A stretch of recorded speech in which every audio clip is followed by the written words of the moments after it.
संस्थिता। नमः तस्यै नमः तस्यै नमः तस्यै नमो नमः। या देवी सर्वभूतेषु मातृरूपेण संस्थिता।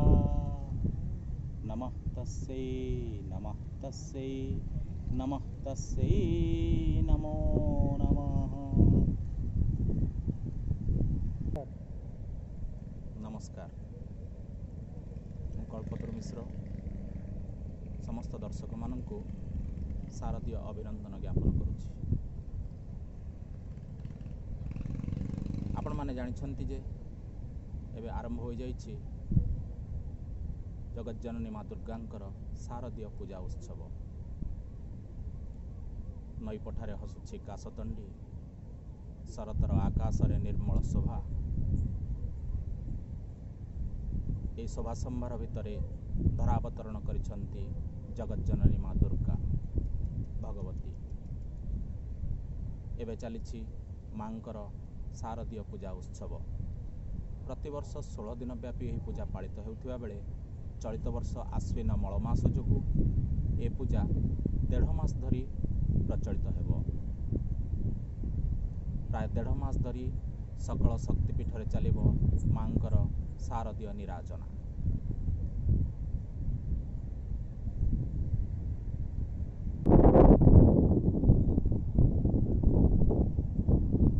आखिआगरे असरंती समुद्र सते जेमिति मिसी जाइछि नील गगन सह।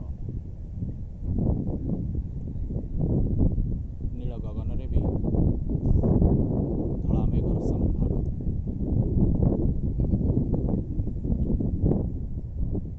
समुद्र को लगी धीरे धीरे बही जाउछि पवित्र कुशभद्रा।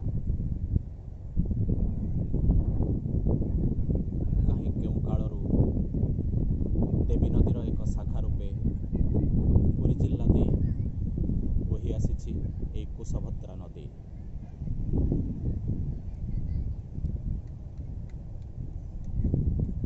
एठी समुद्र सह मिलित होइछि कुशभद्रा। ए हेउछि कुशभद्रार मुहाण। बेलाभूमिर ए शांत सुंदर स्निग्ध परिवेश रे सबुज अरण्यानि भितरे कहीं केउ कालरू विराजमान करिछंती जगज्जननी दुर्गांक स्वरूपा माँ रामचंडी। ए हेउछि माँ रामचंडींकर सेई पवित्र पीठ। आसंतु शारदीय दुर्गा पूजा अवसर में मांकर ए पीठ दर्शन करिबा।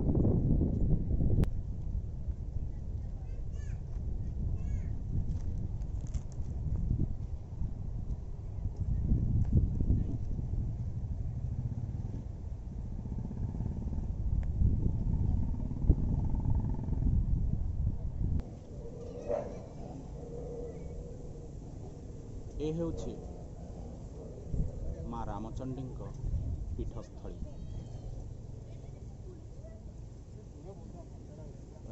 जातीय राजपथ ठारू मात्र अल्प कई दूर आसिले पड़े माँ रामचंडींकर एई पीठ। आसंतु एबे पीठ दर्शन करिबा। भूल को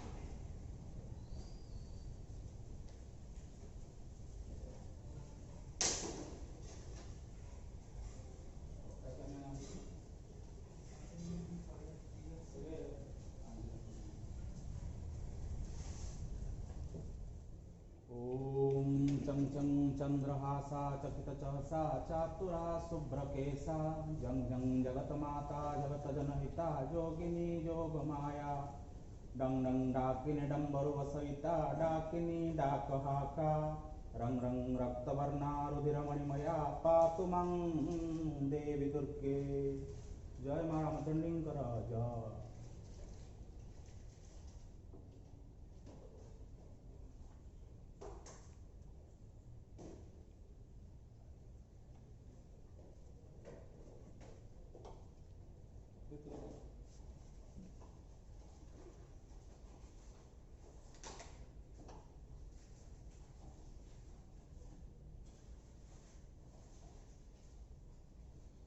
ये होछंती मां रामचंडींकर प्रतिमा।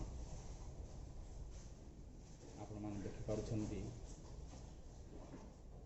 देवी केते सुंदर सुसज्जिता निजर भक्त मानक पई सदा सर्वदा अभयदायिनी। कहीं केउ अनादि कालरू माँ एठारे पूजा पाउछंती। जहाँ लोक विश्वास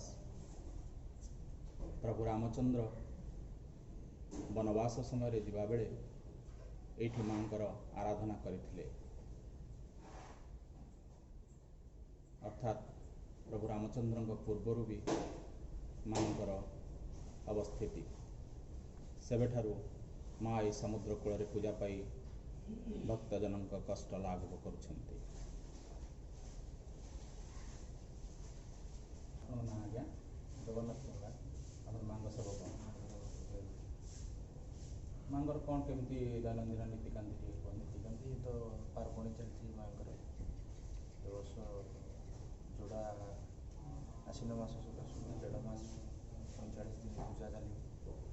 पूजा आम सका खिचड़ी देव फल भोग दीपर माछ बेसर डाली भात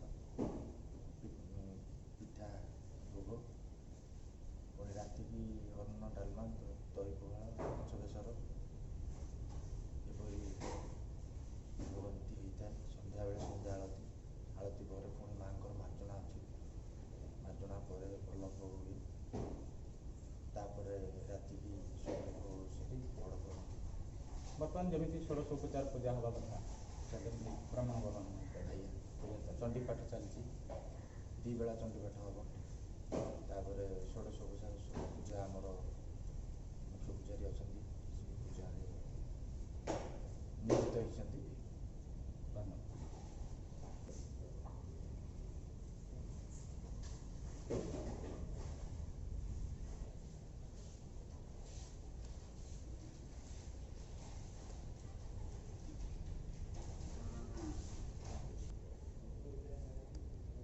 ए हेउछि मां रामचंडींकर मुख्य मंदिर। मंदिरटी बेस प्राचीन। एठारे प्रत्यह मांकर 3 धूप आरती नीतिकांति करा जाय थाए। एबे शारदीय पूजा अवसर रे मांकर स्वतंत्र पूजा अर्चना मध्य करा जाउ अछि। जहाँ आमे कथा होउथिले पूजकंक सहित नियमित षोड़शोपचार पूजा चंडीपाठ नैवेद्य आदि रे मांकर निराजना जारी रही।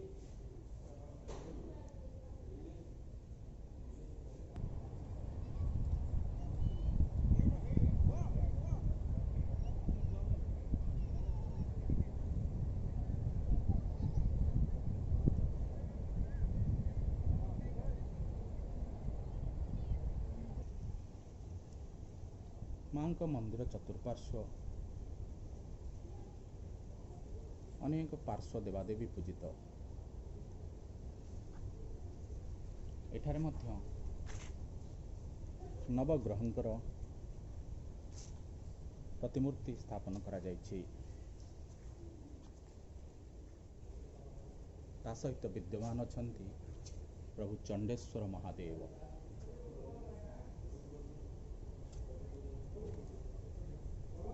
ए होछंती नवग्रहंक प्रतिमूर्ति।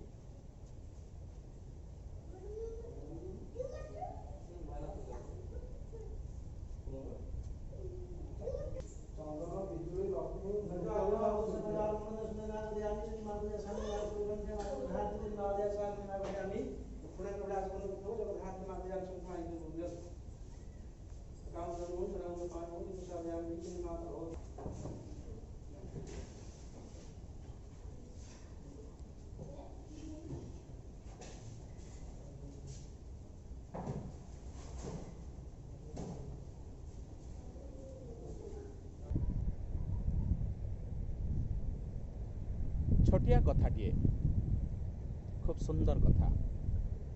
ସେତେବେଳେ ଓଡ଼ିଶାରେ ଥାଏ ମୁସଲମାନମାନଙ୍କ ପ୍ରଭାବ।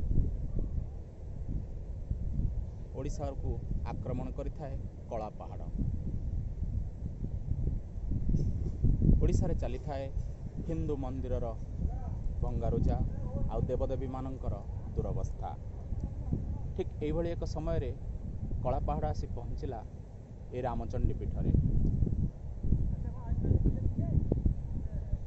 କିନ୍ତୁ କଳା ପାହାଡ଼କୁ ଦେବୀ ଏଭଳି ଭାବରେ ଠକିଦେଲେ ଯେ ତାହା ଚିରକାଳ ପାଇଁ ରହିଲା କିମ୍ବଦନ୍ତୀରେ। କଳା ପାହାଡ଼ ଦେବୀଙ୍କୁ ମାଗିଲା ପିଇବାକୁ ମୁନ୍ଦେ ପାଣି, ଆଉ ଦେବୀ ଅପେକ୍ଷା କରେଇ ପାଣି ଆଣିବାକୁ ଯାଇଛନ୍ତି ଯେ ଯାଇଛନ୍ତି, ଆଉ ଫେରିଲେନି କି କଳା ପାହାଡ଼ ଦେବୀଙ୍କୁ ଧ୍ୱଂସ କରିପାରିଲା ନାହିଁ। ତାପରେ ଓଡ଼ିଶାରେ ଏକ ଲୋକକଥା ପ୍ରଚଳିତ ହେଲା, ଭଲା ରାମଚଣ୍ଡୀ ଭଲାରେ କଳା ପାହାଡ଼କୁ ଦୁଆର ଜଗେଇ ଭଲା ପାଣି ଆଣି ଗଲାରେ। କେବଳ ସେତିକି ନୁହେଁ, ମା ରାମଚଣ୍ଡୀଙ୍କର ସମ୍ପର୍କ ମଧ୍ୟ କୋଣାର୍କ ମନ୍ଦିର ନିର୍ମାଣ ସହିତ ରହିଛି। କୁହାଯାଏ କୋଣାର୍କର ମୁଖ୍ୟ ପରିଚାଳକ ଶିବେଇ ସାମନ୍ତରାୟ ଏହି ମା ରାମଚଣ୍ଡୀଙ୍କ ଠାରୁ ପରାମର୍ଶ ଗ୍ରହଣ କରି ଠିକ୍ ଭାବରେ ପଥର ପକାଇ ପୋତିବାରୁ କୋଣାର୍କ ମନ୍ଦିରର ନିର୍ମାଣ ସମ୍ଭବ ହୋଇପାରିଥିଲା। ତେବେ ଯାହା ହେଉନା କାହିଁକି, ଅନେକ ଇତିହାସ, ଅନେକ କିମ୍ବଦନ୍ତୀ ଏସବୁକୁ ଭଲ ଭାବରେ ପରଖିଲେ ଏହା ପ୍ରମାଣିତ ହୁଏ ଯେ ଏ ଅଞ୍ଚଳ ନଦୀ ଆଉ ସମୁଦ୍ରର ଅଞ୍ଚଳ। ଏଠାକାର ଅଧିବାସୀମାନଙ୍କ ମଧ୍ୟରୁ ଅନେକ ମତ୍ସ୍ୟଜୀବୀ। ସାଧାରଣତଃ ମତ୍ସ୍ୟଜୀବୀମାନେ ନିଜ ବ୍ୟବସାୟ କରିବା ପାଇଁ ସମୁଦ୍ର ଭିତରକୁ ଯିବାବେଳେ କେହି ଏକ ଐଶ୍ୱର୍ଯ୍ୟ ଶକ୍ତିକୁ ଆଶ୍ରା କରି ଯାଇଥାନ୍ତି, ଆଉ ସେହି ଐଶ୍ୱର୍ଯ୍ୟ ଶକ୍ତି ଜଣକ ହେଉଛନ୍ତି ମା ରାମଚଣ୍ଡୀ। ଧୀବରମାନେ ଏହି ନଦୀ ମୁହାଣରୁ ମା ରାମଚଣ୍ଡୀଙ୍କୁ ସ୍ମରଣ କରି ଅତଳ ସମୁଦ୍ର ଗର୍ଭକୁ ଯାଉଥିଲେ, ଯେଉଁଠିକି ନିଜର ଜୀବନ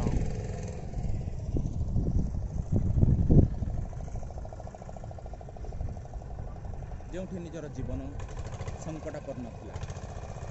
ଏଭଳି ବିପଦରୁ ସେମାନଙ୍କୁ ଉଦ୍ଧାର କରୁଥିଲେ ମା ରାମଚଣ୍ଡୀ। କାଳକ୍ରମେ ମା ରାମଚଣ୍ଡୀ ପ୍ରଭୁ ରାମଚନ୍ଦ୍ରଙ୍କ ସହ ସଂଶ୍ଳିଷ୍ଟ ହେବା ପରେ ଇତିହାସର ଅନେକ ଘଟଣାରେ ବି ସଂଶ୍ଳିଷ୍ଟ ହୋଇପଡ଼ିଛନ୍ତି। ସେବେଠାରୁ ମା ରାମଚଣ୍ଡୀ ପୁରୀ ଜିଲ୍ଲାରେ ବେଶ୍ ପ୍ରସିଦ୍ଧି ଅର୍ଜନ କରିଛନ୍ତି। ପର୍ଯ୍ୟଟନ ଦୃଷ୍ଟିକୋଣରୁ ମଧ୍ୟ ଏକ ବେଶ୍ ଆକର୍ଷଣୀୟ ସ୍ଥାନ। ଏଠାରେ ପର୍ଯ୍ୟଟକମାନେ ରମ୍ୟ ସୁଶୀତଳ ପରିବେଶର ମଜା ନେବା ସହିତ ମାଙ୍କର ଦର୍ଶନ କରି ଆଧ୍ୟାତ୍ମିକ ପୁଣ୍ୟ ଅର୍ଜନ କରିଥାନ୍ତି। ତା ସହିତ ଏଠି ମଧ୍ୟ ଆଧୁନିକ ବୋଟିଂର ସୁବିଧା ରହିଛି। କୁଶଭଦ୍ରା ନଦୀର ମୁହାଣ ଅଞ୍ଚଳର ଅଳ୍ପ ପାଣିରେ ଏହି ବୋଟିଂ ସୁବିଧା ଉପଲବ୍ଧ। ଏଥିପାଇଁ ଅବଶ୍ୟ ପର୍ଯ୍ୟଟକ ସାମାନ୍ୟ ଦେୟ ଦେବାକୁ ପଡ଼ିଥାଏ।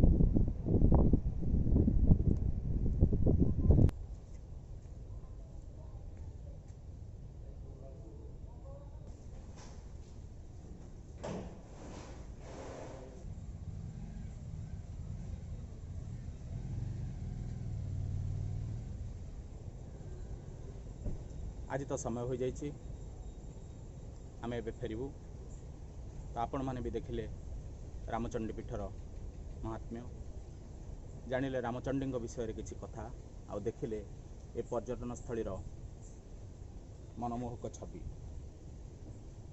तो आपण भी आसतु ये शारदीय पूजा अवसर में आपण भी बुली जातु ये रामचंडी पीठ आउ देवी कृपा लाभ करंतु। आपण मानक पुणी थरे शारदीय अभिनंदन।